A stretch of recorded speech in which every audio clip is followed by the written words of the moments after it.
Whether you're a casual fan of the Harry Potter series or a true blue Gryffindor-loving, wannabe wand-wielding wizard coming to the Warner Brothers Harry Potter studio tour in London, there's enough here for everyone.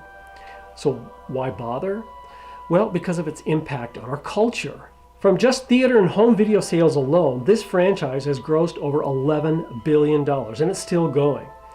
Of all movie franchises, but especially those featuring the same principal actors, it is the highest grossing film series of all time. And thanks to Harry Potter, the Oxford Dictionary added words like Muggle, plus words like Quidditch or Mudblood are common to our vocabulary. From 2001 to 2011, they completed 8 movies, requiring the construction of 588 unique movie sets, along with an endless number of original props and costumes. Fortunately, the most recognizable items from the movies are here to see and enjoy. Unlike what you'll see at Universal Studios, these aren't recreations. These are the original items used on screen during filming. But the greatest treat of all is in the tiny, incredible details that you can't see in any meaningful way unless you see it with your own eyes. From the original artist conception of Hogwarts Castle to the incredibly complex animatronic house elf Dobby, there's really just so much to take in. Best of all, you'll never look at another Harry Potter again without looking at the screen and saying, "I saw that." So, because there are so many incredible things to see, we're going to give you our top 5 must-see things to see at the Warner Brothers Harry Potter Studio Tour in London. Number 5, the interactive exhibits. These include things like Lupin's self-packing travel trunk, the green screen broom rides where you can get a picture of yourself on a broom, walking through the Dursleys' home on Privet Drive, photo ops on the night bus, and the Hogwarts Bridge. And don't forget, you can also walk through the Hogwarts Express train. All are immersive experiences. There are a few other interactive exhibits for kids that'll also keep their interest. Number 4, the dark magic exhibits. There's a lot to see, but I would especially recommend the Severus Snape Potions Room. There are over 1,000 bottles along the walls filled with potions and even pickled animals floating in glass jars all around the walls. The next thing I liked was the Ministry of Magic Atrium with the Flu Network and the Magic is Might statue showing Muggles in their rightful place. You'll also be a little creeped out by Malfoy Manor, where they held the Death Eaters meeting.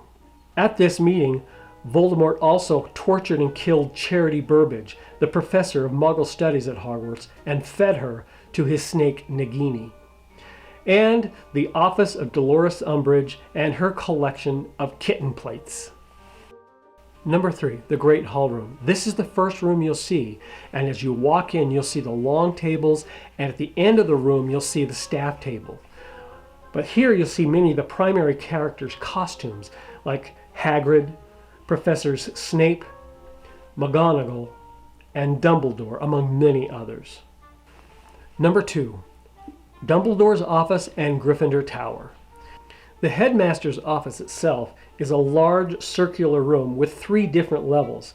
Now, it's not really clearly explained in the movie, but they do show you that outside it looks like this, where you can see the 3 different levels. Inside, there are many windows and portraits of old headmasters. You'll also see the moving stone staircase guarded by a gargoyle and a host of spindly-looking silver instruments, plus his pensieve and Fawkes the Phoenix. Nearby is Gryffindor Tower.